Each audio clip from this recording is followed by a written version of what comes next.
Hey everyone, and welcome back to the channel.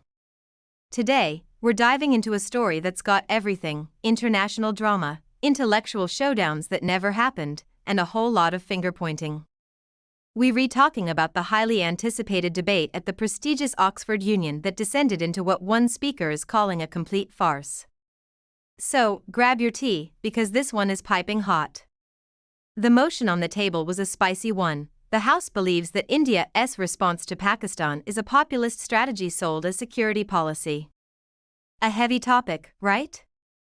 It was meant to be a clash of titans, a serious intellectual discussion on a global stage.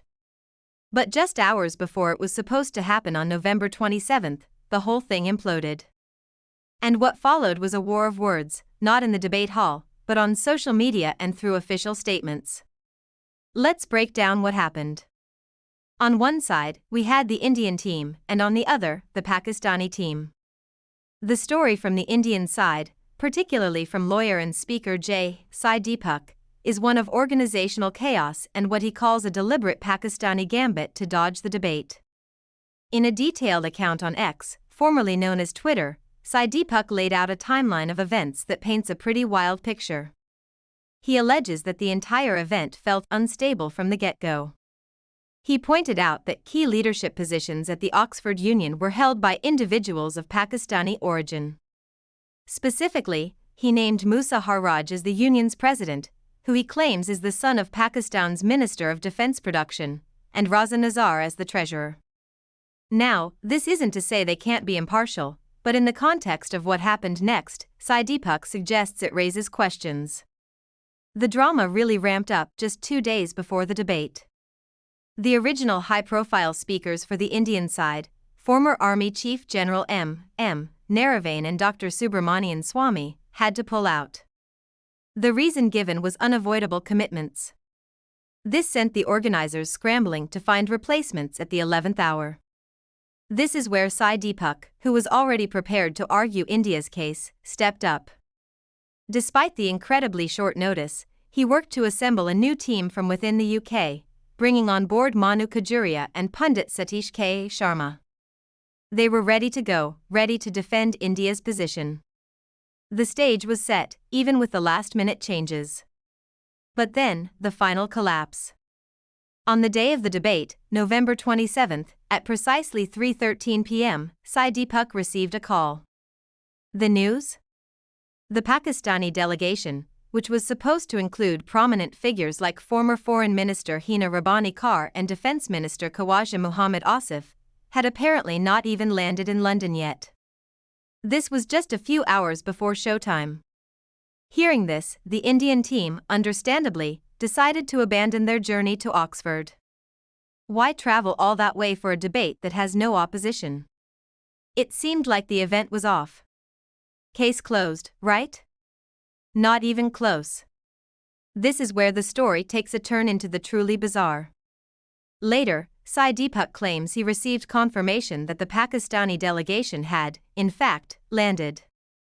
Not only had they landed, but they were reportedly checked into a hotel right there in Oxford. This revelation, as you can imagine, did not go over well. Sai Deepak launched a blistering attack on social media. He accused the Pakistani side of deserting the battlefield even before the battle begins. His words were sharp, suggesting they lacked the courage to face a live, unscripted debate where they couldn't control the narrative. He didn't stop there. He also heavily criticized the Oxford Union's leadership, accusing them of allowing the prestigious institution's reputation to be dragged in muck and essentially become a mouthpiece for the Pakistan High Commission. He felt the union had failed in its duty to host a fair and organized event. The sentiment was echoed by others. Indian lawmaker Priyanka Chaturvedi of the Shiv Sena UBT also weighed in on X, taking a dig at the Pakistani side. She wrote, "Pakistan is crying again over an Oxford Union debate. This is for the record. Once again they have proved to be liars. Expecting any better from them was not even on my list." Ouch. Strong words that show just how high the tensions were running. So, that's the narrative from one side. But what about the other? As you'd expect, the Pakistan High Commission in London released a statement with a completely different version of events. Their statement expressed regret that the Indian delegation had withdrawn at the last minute. They framed it as India backing out. They even pointed to the original, high-profile lineup for India, General Naravane, Dr. Swamy.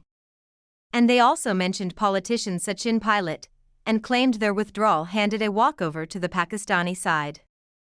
The High Commission's statement spun the situation to suggest that the Indian side lacked confidence. They implied that India was unwilling to defend its security policy in what they called a neutral and intellectually rigorous debate. So, who do you believe? Let's recap the conflicting claims. The Indian side says, Pakistan's speakers were a no-show, we were told they hadn't even landed, so we cancelled our trip, only to find out later they were secretly in Oxford. They chickened out. The Pakistani side says, the Indian speakers withdrew at the last minute, giving us a walkover. They were scared to debate us. It's a classic he said, she said scenario, played out on an international stage. The Oxford Union, a place renowned for hosting some of the most important debates in history, suddenly found itself at the center of a diplomatic spat. Let's try to unpack this a little. The core of the dispute seems to hinge on communication and, perhaps, a bit of gamesmanship. Why would the Indian team be told the Pakistani delegation had landed if they were already in Oxford? Was it a simple miscommunication from the Oxford Union organizers? Or was it, as Sai Deepak alleges, a deliberate tactic? If the Pakistani team was indeed in Oxford, why wouldn't they just show up to the debate hall? The fact that the original Indian speakers had to pull out certainly complicates things. The Pakistani side could use that as evidence of instability on the Indian team. However, a new team was formed and ready to debate. The real mystery is the sequence of events on the day itself. The claim that the Pakistani delegation was at a hotel in Oxford while the Indian team was being told they had landed is the most explosive part of this story. If true, it paints a picture of a team that wanted to avoid the debate but also wanted to control the narrative of why it was cancelled. They could claim a victory by default, saying the other side never showed up.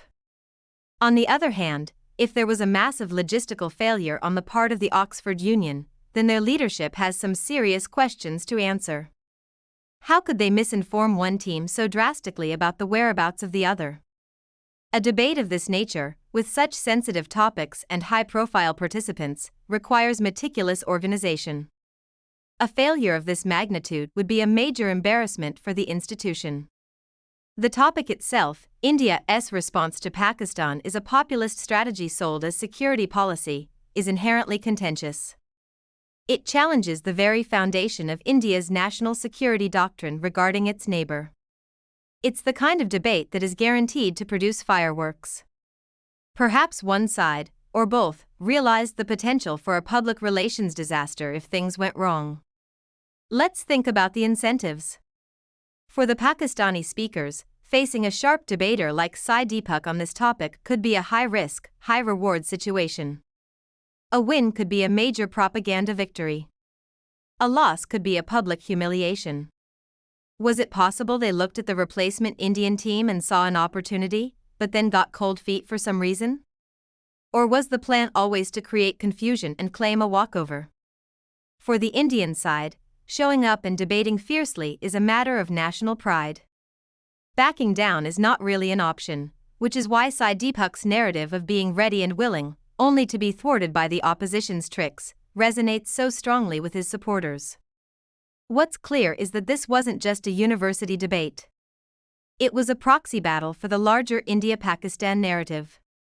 The Oxford Union was simply the arena. When the debate itself was cancelled, the battle just moved online, becoming a war of press releases and angry tweets. In the end, the real loser here might be the Oxford Union itself. Its reputation is built on facilitating difficult but important conversations. This incident makes it look disorganized at best, and manipulated at worst. Sai Deepak's public condemnation of the union's leadership is a serious blow. He accused them of failing to protect the institution's integrity. So, what do you think happened? Was it a deliberate gambit by the Pakistani side to avoid a tough debate while still claiming a moral victory? Was it a colossal failure of organization by the Oxford Union? Or is the truth somewhere in the middle, a messy combination of miscommunication, last-minute changes, and pre-existing mistrust? This story is a fascinating look at how geopolitical tensions can play out in the most unexpected places, not on a battlefield, but in the hallowed halls of a university debating society. It's a reminder that when it comes to India and Pakistan, even an intellectual discussion is fraught with political maneuvering and high stakes. The debate never happened, but the fallout has created a debate all on its own. Let me know your thoughts in the comments below. Who's telling the truth here? And what does this say about the state of public discourse on these critical issues? It's a messy situation with no easy answers. Thanks for tuning in to this deep dive. If you found this breakdown interesting, make sure to hit that like button and subscribe for more content that goes beyond the headlines. We'll be keeping an eye on this story to see if the Oxford Union or any other parties release further clarifications. Until next time, stay curious.